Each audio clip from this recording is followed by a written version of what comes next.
देखो आपका टॉपिक अभी वाला जो है, अब क्या स्टार्ट होने जा रहा है, ध्यान सुनो। हीट का ट्रांसफर कैसे होता है, ठीक। पहले आपके ट्रांसफर ऑफ हीट,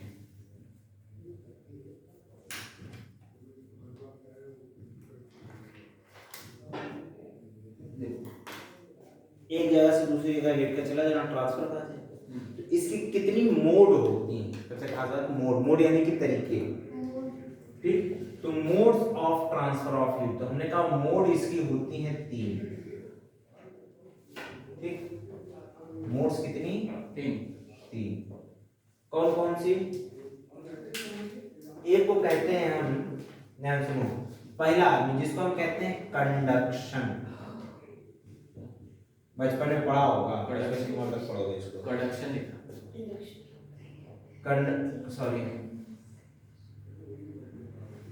कंडक्शन, दूसरा कन्वेक्शन, और तीसरा क्या होता है?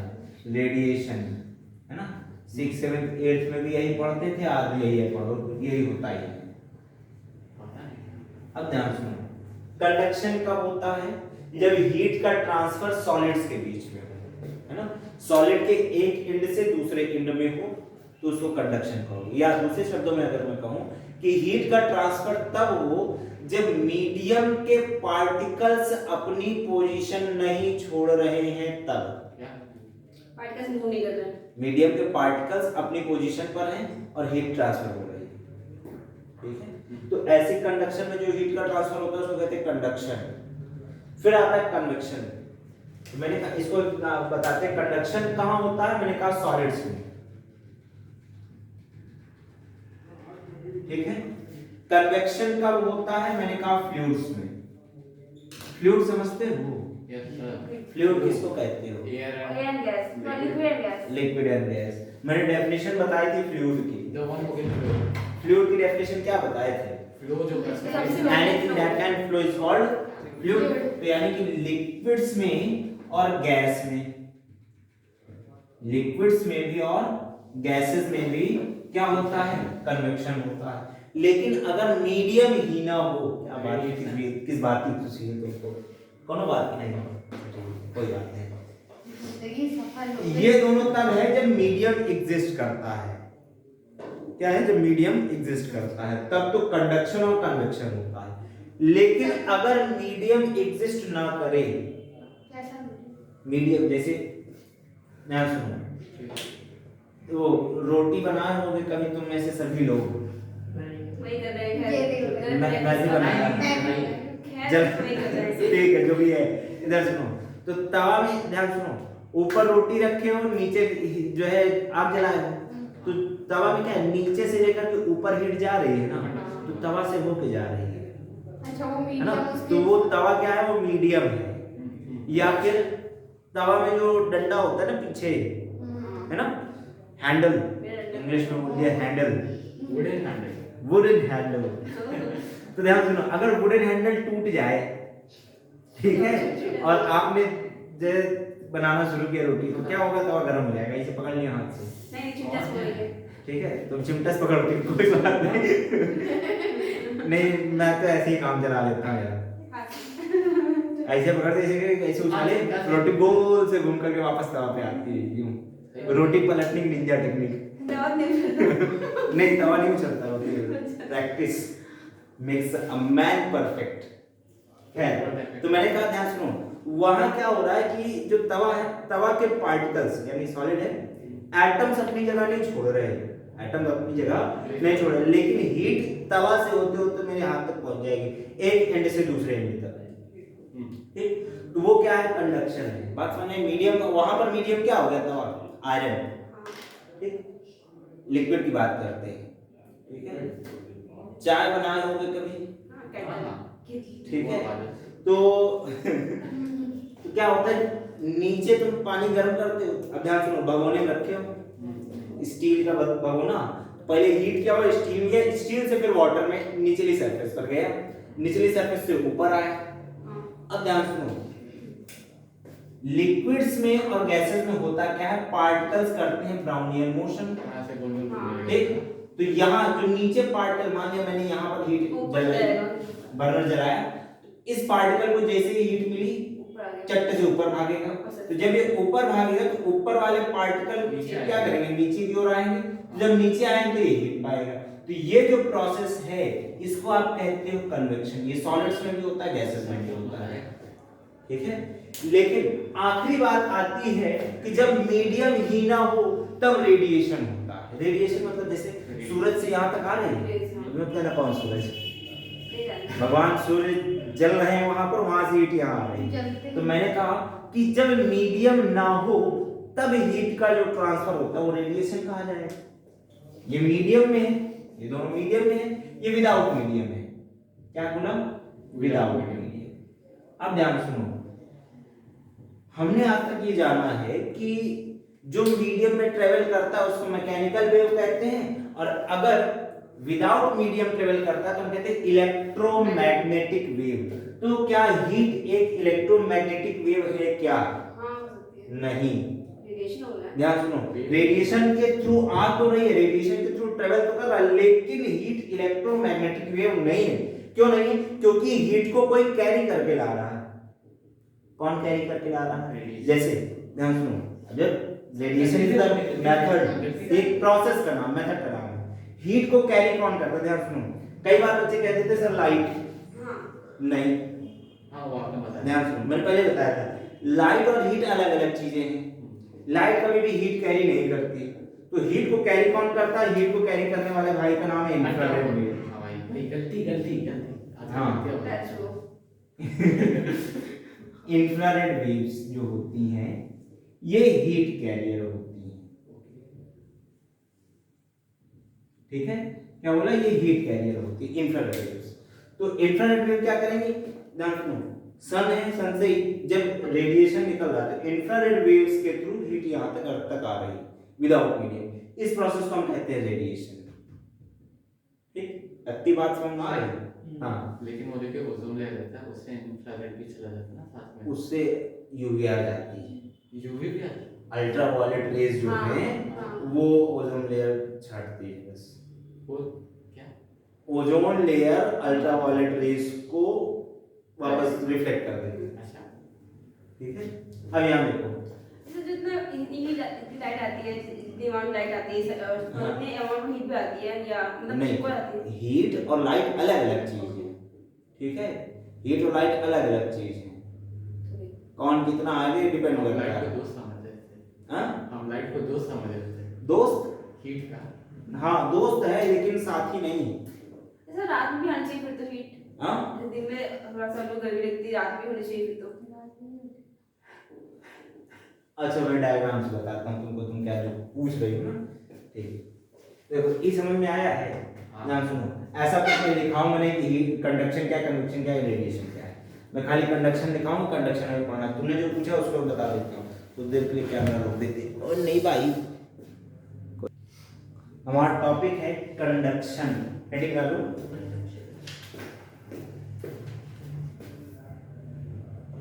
कंडक्शन।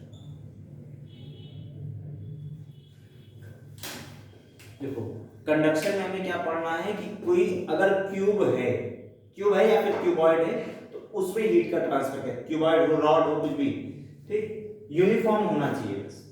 मैंने कहा मान लेते हैं, क्या देखो ये कोई सॉलिड रॉड है, ठीक है। हम जानते हैं हीट किधर ट्रांसफर होगी, हायर टेम्परेचर से लोअर टेम्परेचर की ओर। बात पहले बता चुका हूं, हीट किधर फ्लो करती है, हाई टेम्परेचर से लो टेम्परेचर की ओर फ्लो करती है। बात पता है? मान लेते हैं इसमें मैं दो पॉइंट मान लेता हूं, एक पॉइंट इसको बोल दिया ए, एक पॉइंट इसको बोल दिया बी, ठीक है।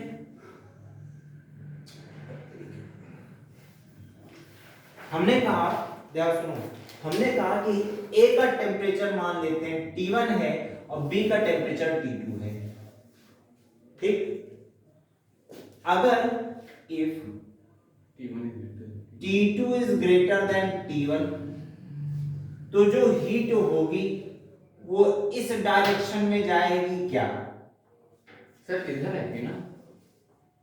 T1 में हीट हाँ, का हाँ, मतलब हाँ, सब। T1 मैं काम करता हूँ उधर की ओर मुझे दिखाना मेरे लिए आसान पड़ेगा। मैं कह T1 is greater than T2। हाँ, तो अगर T1 ज्यादा होगा T2 से, T1 ज्यादा होगा T2 से, तो हीट किधर की ओर ट्रांसफर होगी? A से B की ओर जाएगी क्या? यस सर, चाहिए क्या?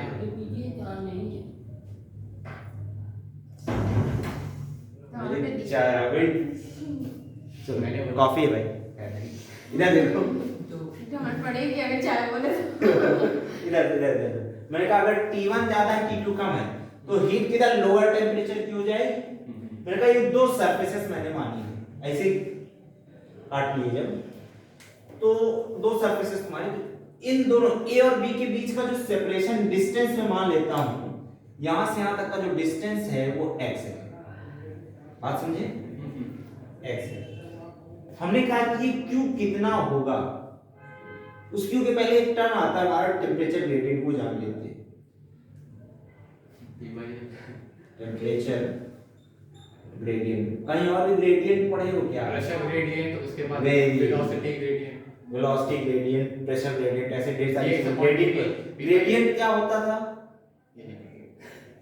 Gradient slope. अच्छा हाँ, ग्रेडियंट का सीधा सीधा मतलब स्लोप। तो मैंने कहा टेम्परेचर ग्रेडियंट यानी टेम्परेचर कितने कितने डिस्टेंस पर कितना कितना गिर रहा है। बात समझ में आई? Yes sir. तो मैंने कहा टेम्परेचर ग्रेडियंट क्या होगा, तो हम कहेंगे change in temperature with respect to separation, है ना। x डिस्टेंस जाने पर T1 और T2 में कितना चेंज आएगा, उसी के रेशियो को हम क्या कह देते हैं? टेम्परेचर ग्रेडियंट कह देते हैं। कुछ बात समझ में आ रही है? टेम्परेचर ग्रेडियंट सीधा सीधा टर्म है, क्या है? Change in temperature with respect to distance along the direction of flow of heat. Heat की फ्लो के डायरेक्शन में x लेना है। क्या? हीट की फ्लो की डायरेक्शन ये है, हाँ, तो x ऐसे ही लेना है, ऐसे ना ले लेना। x को ऐसे लेना है तो क्या दिक्कत हो जाएगी? दिक्कत हो जाएगी भाई, 50 माइनस में आ जाएगा। x आपको साइन कन्वेंशन साथ लेना होगा ना, इधर की ओर तुमने पॉजिटिव लिया तो इधर की ओर नेगेटिव लेना पड़ेगा ना, ऐसे। अब जो टेम्परेचर ग्रेडियंट है तुमने कहा ऐसा होता है, यहां पर दो सरफेसेस हमने बनाई हैं, एक सरफेस A है एक सरफेस B है, ठीक है। एक सरफेस A है दूसरी सरफेस B है, तो सरफेस A और B को हम कहें क्या? ध्यान सुनो, ये होगा कब? ये कांस्टेंट कब होगा? ये जब कांस्टेंट होगा तो उस कंडीशन को हम कहते हैं स्टेडी स्टेट, या जिसको ज्यादातर लोग क्या कहते हैं? स्टडी स्टेट, ठीक है। तो कोई दिक्कत नहीं है, वो प्रोनाउंसिएशन है सबका अलग अलग है, ठीक है। देखो स्टडी स्टेट होती क्या है, होती क्या है, पहले स्टडी स्टेट पर आते हैं वापस स्टेज पर आते हैं। देखो होगा ये कि अगर किसी ऑब्जेक्ट को हमने ऐसे लिया, दोबारा डायग्राम बनाता हूं, ये मान लो एक रॉड है, ठीक है। इस रॉड के इस एंड को मैं गर्म करना शुरू करूं, ये मैंने यहां बर्नर लगा दिया एक, ठीक। तो ये एंड क्या होगा? गर्म होना शुरू होगा, ठीक है। और हीट जो है वो इस डायरेक्शन में चलना शुरू करेगी, ठीक। जब मैंने बर्नर लगाया तो यहां पर ये पॉइंट मैं मान लेता हूं ए, इस पॉइंट को कह देता हूं मान लो बी, तो ए का टेम्परेचर लगातार राइज करता जाएगा। अगर इसका टेम्परेचर राइज कर रहा है भाई, इसका टेम्परेचर कम रहेगा तो हीट इधर की ओर ट्रांसफर होगी। बात समझ रहे हो? ये किस अमाउंट तक, किस टेम्परेचर तक इंक्रीज करेगा, इसकी एक लिमिट होती है, ठीक है। तुमने हीट का एक कांस्टेंट हीट दे रहे हो ना, जब तक हीट अमाउंट ऑफ हीट तुम बढ़ा नहीं रहे, हीट करंट तुम बढ़ा नहीं रहे, मान लिया कि ये जो बत्ती है ना, ये बर्नर है, तुमने कहा सर इस बर्नर को मैं 150 डिग्री सेल्सियस पर जला रहा हूं, ठीक है। तो कहा 150 डिग्री सेल्सियस पर जला रहे हैं, तो तकरीबन 150 डिग्री सेल्सियस तक इसका टेम्परेचर पहुंचेगा, इससे ज्यादा तो जाएगा नहीं, है ना। अगर 150 डिग्री सेल्सियस से ज्यादा ये नहीं जाएगा तो मैंने कहा यहां का टेम्परेचर कितना पहुंचेगा? मैं सुनो 150 नहीं जाएगा, बिल्कुल 150 नहीं ज्यादा जाएगा, हो सकता है 150 रुपया देगा। मत कहना सर फीस भी आपकी 150 रुपया देगी, घंटा मानो तुम लोग फीस नहीं दी होगी। नहीं सर 150 रुपया लेंगे और तो 4 लोगों की बात। सर हाँ हाँ इधर देखो, रुक जाओ, पहले इधर तुमने कहा 150 डिग्री सेल्सियस तक इसको गर्म किया। अब यहाँ का टेम्परेचर जो है वो 150 के इक्वल कभी नहीं आएगा, 150 के इक्वल कभी नहीं आएगा भाई। यहाँ से यहाँ तक हीट जा रही ना, तो बीच रास्ते में हीट क्या हो रही, रेडिएट हो रही। बीच रास्ते में क्या हो रही, हीट रेडिएट हो रही। तो हमने कहा एक लिमिट तक हीट हमारी या टेम्परेचर हमारा इंक्रीज करेगा, इस पॉइंट का और इस पॉइंट का। लेकिन सर मान लेते हैं, हाँ मैं बोल रहा था कि लेकिन एक पॉइंट तो ऐसा आएगा ना कि दोनों का टेम्परेचर सेम होगा। नहीं, कभी नहीं होगा, क्योंकि अगर बीच का तुमने ये कहा कि बीच में टेम्परेचर लॉस, वो हीट लॉस होगी ना सर। तो क्योंकि टेम्परेचर उधर लगातार जाते रहेगा ना, हीट लगातार जा रही है, जितना हीट जा रही है उतना, ध्यान सुनो, उसी रेशियो में इधर से हीट क्या हो रहा, रेडिएट हो रहा। तो उधर से भी तो खत्म होगा ना, 150 से कम भी तो होगा ना बर्नर को अगर हमने साइड कर दिया तो। बर्नर को साइड कर दोगे तब का नहीं कह रहे, बर्नर लगाए हो तब का कह रहे। बर्नर हटा दोगे तो सब जगह से हीट रेडिएट होगा, तब फिर वापस से ठंडा नहीं हो जाएगा। ठंडा हो जाएगा बराबर हो जाएगा, ठंडा नहीं करना है। अबे ठंडा नहीं करना है, हमें हीट पढ़ना है। ठीक है, ठीक। ठंडा करने में लगा है सारे तो तीन घंटे से गरम। बर्नर, ध्यान सुनो, बर्नर हमने लगाया हुआ है। थोड़ा सा बजट बढ़ा के घर बनना सर गरम कर रहा है। बजट, ध्यान सुनो, हमें ट्रांसफर पढ़ना है। ट्रांसफर तभी होगा जब टेम्परेचर का डिफरेंस होगा। अगर टेम्परेचर का डिफरेंस नहीं होगा तो हीट का ट्रांसफर नहीं होगा। तो हमने कहा हीट का ट्रांसफर बनाए रखने के लिए हमें टेम्परेचर डिफरेंस बनाए रखना है। हमने कहा यहाँ का टेम्परेचर ज्यादा होगा और यहाँ का टेम्परेचर कम होगा, तब तक तो हीट ट्रांसफर कर रही है। फिर एक कंडीशन ऐसी होगी कि यहाँ पर ध्यान सुनो, क्योंकि बीच के रास्ते से हीट रेडिएट होगा। अगर एक कंडक्टर है तभी हीट आगे जा रहा है, और आगे जा रहा है, ध्यान सुनो, अगर कंडक्टर तो हीट रेडिएट भी करेगा, है ना। जैसे एग्जांपल के तौर पे रॉड होती है, रॉड को अगर एक एंड में ऐसे बर्नर से छुआए हो, ठीक, इधर गर्म हो रहा है तो क्या बीच में नहीं गर्म होगा? ऐसा तो वो करेंगे, बीच में छुओगे गर्म नहीं लगेगा, ठीक। यहाँ से यहाँ तक पूरा गर्म होगा। तो मैंने कहा बीच से हीट क्या होगी, रेडिएट होगी। बीच से हीट क्या हो रही, रेडिएट हो रही। तो इसका मतलब यहाँ पर जो हीट पहुंच रही है वो इसके इक्वल नहीं पहुंच रही। अगर इक्वल नहीं पहुंच रही तो यहाँ का जो टेम्परेचर होगा, यहाँ का जो टेम्परेचर होगा, इक्वल कभी नहीं मिलेगा। ये फिनोमिना प्रैक्टिकली चलता है, ठीक है।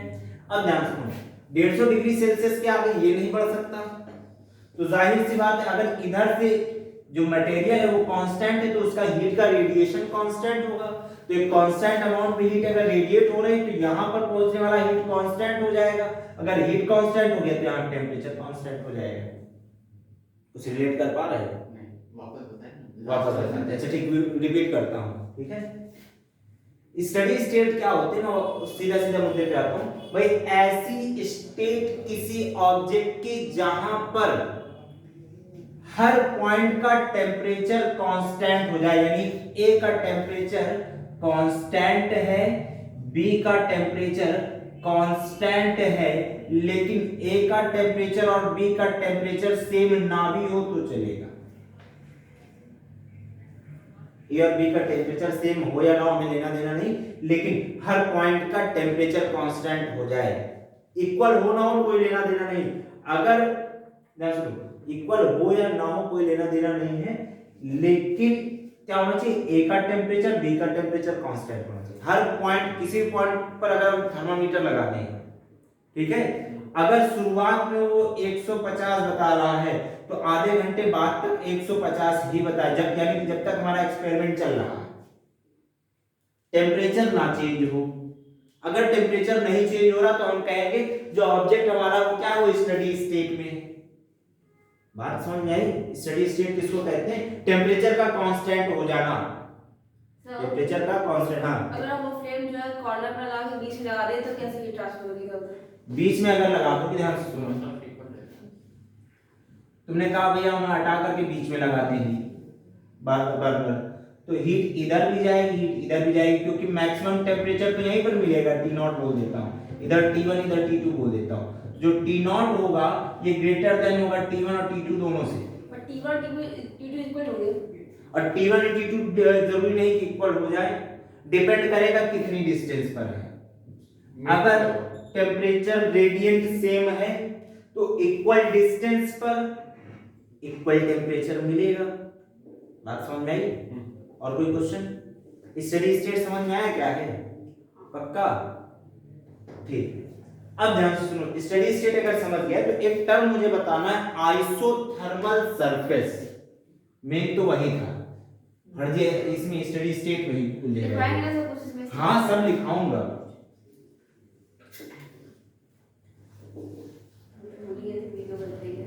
कोई बात नहीं, कोई दिक्कत नहीं, तुम्हारा कैमरा से वीडियो से कोई लेना देना नहीं।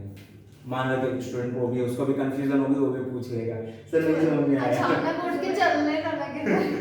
इधर देखो, मैंने कहा एक सरफेस होती है आइसोथर्मल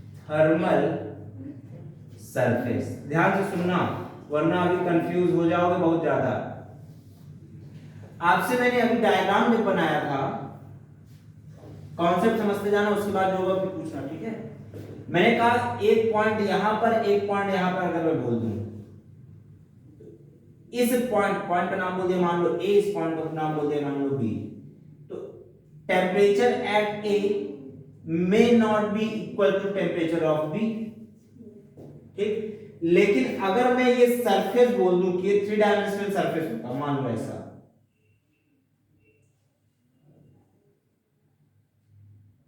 ये ऐसा है, ठीक है? ये और मैंने कहा कि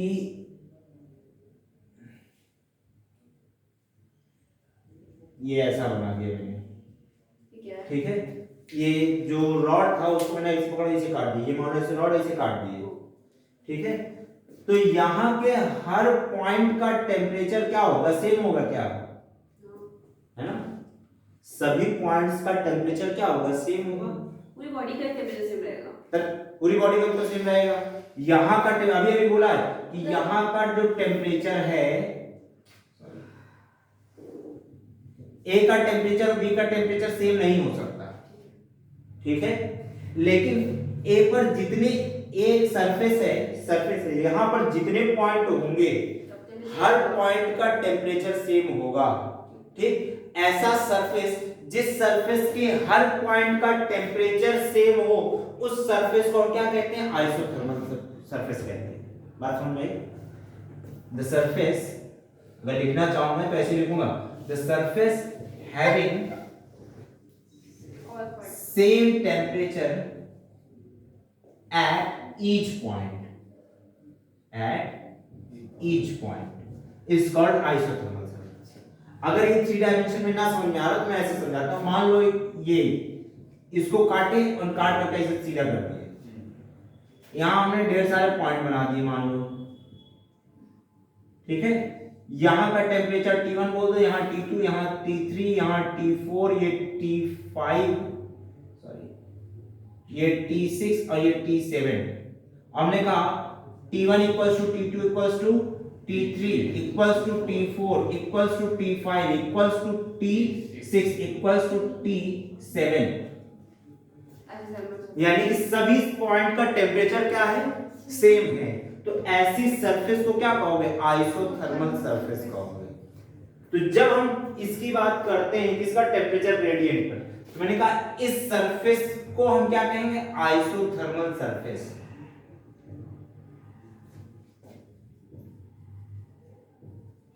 ठीक? और ये भी क्या होगा हमारा? Isothermal surface. तो जो इनके बीच में होगा वो आइसोथर्मल नहीं होगा। अब ध्यान सुनो, इसके बीच में भी कोई भी तुम सरफेस बनाओगी स्टडी स्टेट में, हर ये ऐसा जो क्या बोलते हैं, ऐसे क्रॉस सेक्शन को क्या बोलते हैं? जो ऐसा जो एरिया जो परपेंडिकुलर क्रॉस सेक्शन होता है ना, इसके हर पॉइंट पर जो भी आपको सरफेस मिलेगी, अगर हीट ऐसे जा रहा है तो हीट के परपेंडिकुलर तुम कोई भी सरफेस काटोगे, हीट के फ्लो के डायरेक्शन में परपेंडिकुलर कोई भी सरफेस काटोगे तो हर एक सरफेस कैसा मिलेगा? आइसोथर्मल मिलेगा। हर सरफेस कैसा मिलेगा? आइसोथर्मल मिलेगा। तो ये जो आइसोथर्मल सरफेसेस, तो मैंने कहा आइसोथर्मल सरफेसेस क्या होंगी? आइसोथर्मल सरफेसेस पर जिधर टेम्परेचर कम होगा, हीट का ट्रांसफर उसी डायरेक्शन में होगा, ठीक है? और टेम्परेचर ग्रेडियंट किसको कहोगे? यहां से यहां तक जाने में कितना डिस्टेंस है और यहां से यहां तक जाने में कितना टेम्परेचर का चेंज हुआ है। तो change in temperature with respect to distance along the direction of flow of heat is called temperature gradient। यानी कि अगर मैं इसको और एक्सपेंड करना चाहूं तो क्या लिखूंगा, T1 minus T2 upon x। बात समझ में आई? ये क्या हो गया आपका टेम्परेचर ग्रेडियंट। ठीक, चलो इतनी बात समझ में आ गई। पहले इसको लिखते हैं, फिर बाकी अभी कंडक्शन पढ़ेंगे। तो अभी क्या हेडिंग चल रहा है? टॉपिक अब जो है आपका वो क्या है, अब का टॉपिक आपका थर्मल कंडक्टिविटी। हेडिंग डालो बहुत सारा टॉपिक है। Thermal conductivity. जब तक पढ़ा नहीं दूंगा तब तक क्लास छोड़ूंगा नहीं। आज का लास्ट टॉपिक है ये। थोड़ा सा है और जब मैं कह दूंगा ओवर तब जब ओवर समझना। जब ओवर छुट्टी की उम्मीद घर से बता के आया, छुट्टी की उम्मीद ना रखें। घर वाले सोचते हो कि जब तक बाहर रहोगे तब तक शांति है। यानी देखो थर्मल कंडक्टिविटी क्या होती है। मान लो ये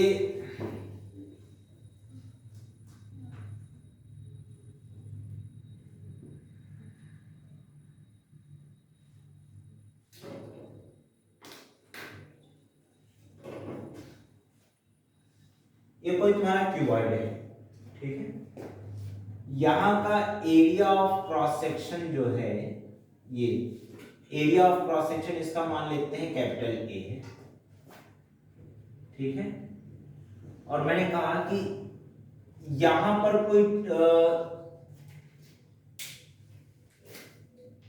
मैंने इधर से क्यू अमाउंट ऑफ हीट दी है जो कि इधर जानी है, ठीक है। अगर आपसे कहा जाए ये क्यू अमाउंट ऑफ हीट कितनी होगी, मैंने कहा क्यू अमाउंट ऑफ हीट जो होगी ये डायरेक्टली प्रोपोर्शनल होगी एरिया ऑफ क्रॉस सेक्शन। जितना ज्यादा एरिया ऑफ क्रॉस सेक्शन होगा उतना ज्यादा हीट जाएगी। पहला इक्वेशन। दूसरा ध्यान सुनो, जितना ज्यादा इसकी डिस्टेंस होगी ना, ध्यान सुनते जाना, जितना ज्यादा डिस्टेंस होगी उतना इधर का सरफेस ज्यादा होगा। क्या मान लो भाई जितना ज्यादा लेंथी होगा उतना ऐसा सरफेस एरिया ज्यादा होगा। हीट को कैसे जाना है, ऐसे जाना है, ठीक, स्ट्रेट। हीट का ट्रांसफर ऐसे होना है, लेकिन इधर की सरफेस क्या करेंगे, हीट को रेडिएट करेंगे। तो जो अमाउंट ऑफ हीट है वो इनवर्सली प्रोपोर्शनल होता है डिस्टेंस पे, ठीक है। अब ध्यान सुनो, मैंने कहा यहां का टेम्परेचर मान लेते हैं T1, यहां का टेम्परेचर मान लेते हैं T2, ठीक है। और यहां से यहां तक की लेंथ मान लेते हैं x। तो जो हीट है वो चेंज इन टेम्परेचर के डायरेक्टली प्रोपोर्शनल होगी, यानी जितना ज्यादा टेम्परेचर में चेंज होगा उतना ज्यादा हीट ट्रांसफर होगी, है ना। हाँ। मान लो 100 डिग्री सेल्सियस से 0 डिग्री सेल्सियस, ठीक, हीट ज्यादा ट्रांसफर हो गई। अगर ये 10 है ये 0 है तो हीट कम ट्रांसफर होगा। बात समझे? तुमने कहा ये अगली बात आती है के ए, हाँ टेम्परेचर को मैं कैपिटल टी से दिखा देता हूं, ठीक है, या थीटा से दिखा दे क्योंकि मुझे टी से टाइम दिखाना है।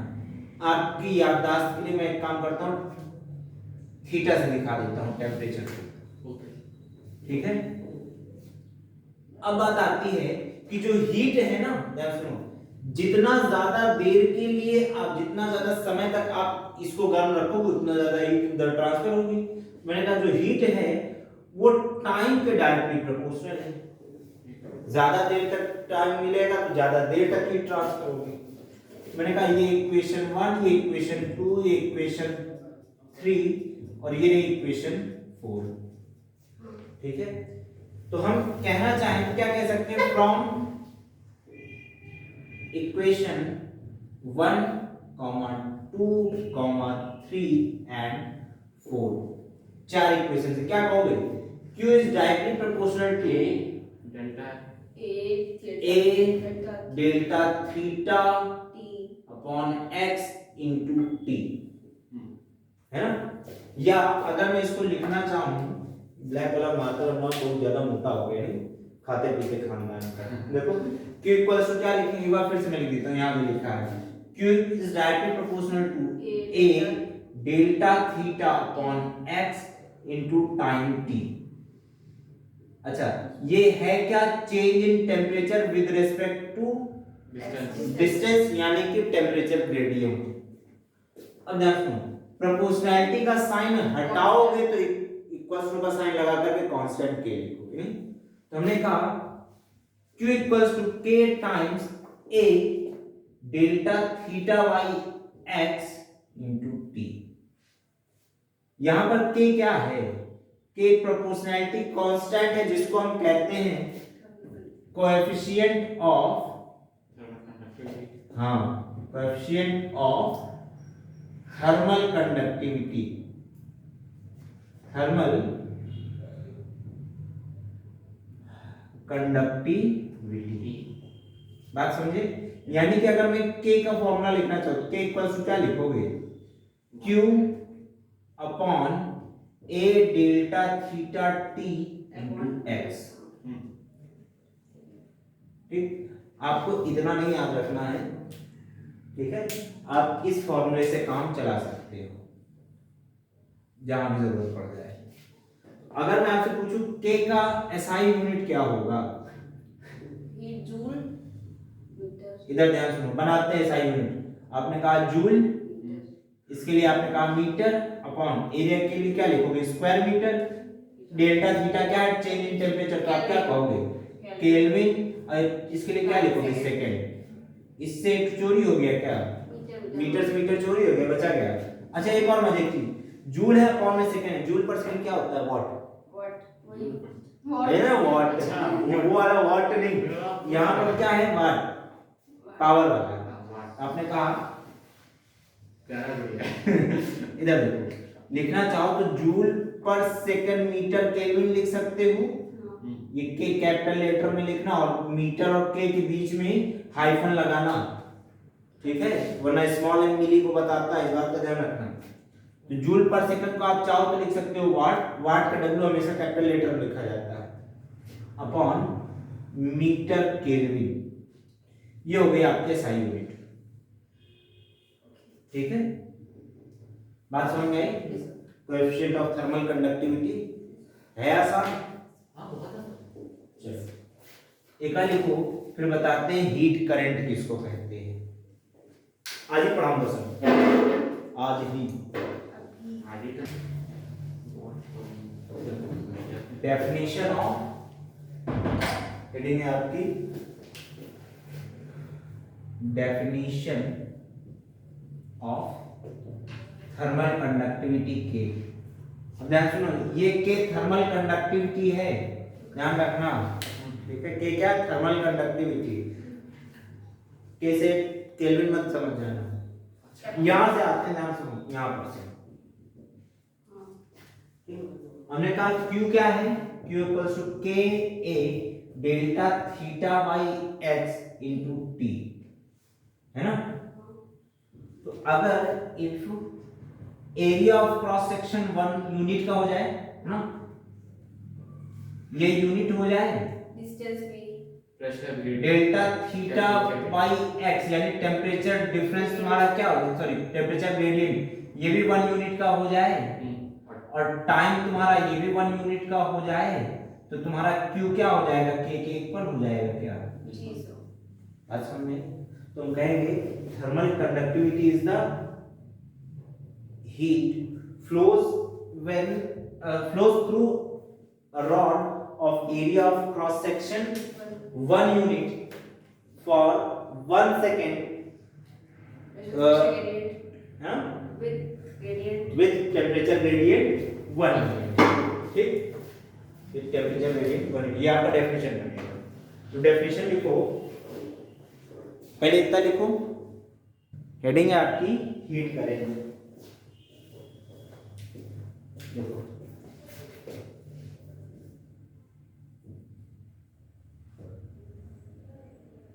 हीट करंट, हीट रेजिस्टेंस एक बार बता खत्म करते हैं।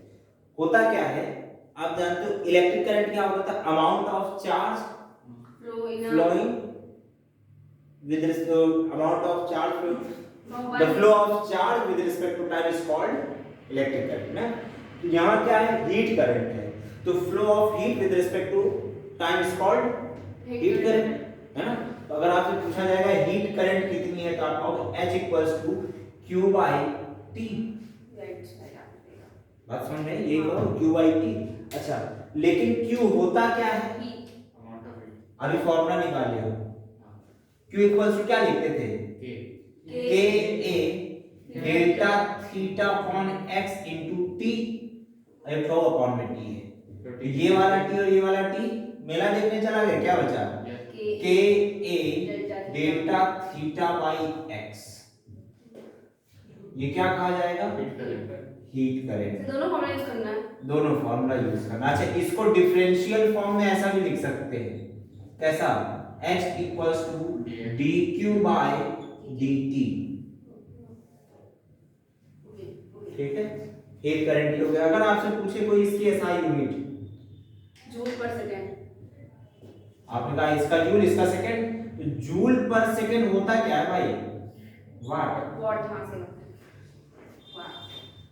है आसान हीट करंट। अच्छा, हीट करंट अगर आप जान गए तो इसी के साथ मैं आपको वो भी बता देता हूं, क्या कहते हैं, हीट रेजिस्टेंस जो उसको या थर्मल रेजिस्टेंस। कुछ कुछ हद तक ये वो क्या कहते हैं, हाँ। रेडिएशन के सेम है ना, क्या चीज, कुछ कुछ हद तक ये रेडिएशन से थोड़ा सा रेडिएशन, जो आपने पढ़ा है। अरे मतलब कि जो एकदम से बाहर निकलता अभी तो अभी जो बता रहा बाद में बोलना। है। देखो थर्मल रेजिस्टेंस, एक चीज ध्यान सुनो, इलेक्ट्रिक करंट में यार पोटेंशियल डिफरेंस की वजह से करंट फ्लो होता था, हाँ, यहाँ हीट किसकी वजह से फ्लो होती है, टेम्परेचर डिफरेंस की वजह से। तो मैंने कहा मान लो ये कोई कंडक्टर है जिसका टेम्परेचर यहाँ T1 और T2 है, तो चेंज इन टेम्परेचर जो होगा यार T1 T2 को मैं वापस से θ1 θ2 लिख देता हूँ, θ1 θ2, हाँ, टेम्परेचर ठीक। चेंज इन टेम्परेचर जो होगा ये डायरेक्टली प्रोपोर्शनल किसके होगा, हीट करंट के, है ना। ये बिल्कुल वैसा है, V equals to IR, potential directly proportional to current होता था क्या, ओम्स लॉ, है ना। तो ये भी ओम्स लॉ जैसा ही है। आपने कहा जो चेंज इन टेम्परेचर होगा वो क्या होगा, वो हीट करंट के डायरेक्टली प्रोपोर्शनल होगा, ठीक है। प्रोपोर्शनैलिटी का साइन हटाया, delta theta equals to thermal resistance या हीट रेजिस्टेंस इनटू हीट। बात समझ आई। तो हीट रेजिस्टेंस क्या हो गया, हीट रेजिस्टेंस हो गया डेल्टा थीटा बाई h, यानी कि change in temperature with respect to heat current, है ना, with respect to heat current. अच्छा, अगर मैं हीट का फॉर्मूला यहां लिखूं, डेल्टा थीटा, h क्या है, h देखो Ka delta theta by x, Ka delta theta by x, x ऊपर चला जाएगा क्या, डेल्टा थीटा से डेल्टा थीटा मिला देखने चला गया, तो RH क्या हो गया आपका 1 अपॉन Ka ऊपर आया x, ठीक है, क्या बचा है x। अब ये ध्यान सुनो, कंडक्टिविटी रेजिस्टेंस एक दूसरे के रेसिप्रोकल है क्या, जैसे पहले होता था इलेक्ट्रिसिटी में, है ना, तो जो करंट कंडक्टिविटी और रेजिस्टिविटी एक दूसरे के रेसिप्रोकल होते हैं, बिल्कुल ऐसा यहाँ पर भी। तो अच्छा, रेजिस्टेंस का, थर्मल रेजिस्टेंस का अगर मैं यहाँ पर से देखूं, एसआई यूनिट क्या बनाओगे, केल्विन इधर देखो, पर वॉट, केल्विन पर वॉट, है ना, केल्विन पर वॉट। वाट के लिए W कैपिटल लिखोगे, एक बार के लिए पूरा लिख देता हूं, तो केल्विन पर वाट, ठीक, या केल्विन सेकंड पर जूल। हां, बात समझ में आई, एसआई यूनिट हो गई इसकी, ये पूरी बात हो गई हीट करंट की। चलो सर इसमें वीडियो हाँ वीडियो कर दीजिए, बोलो बोलो, वीडियो कर दीजिए। अच्छा ठीक है, लो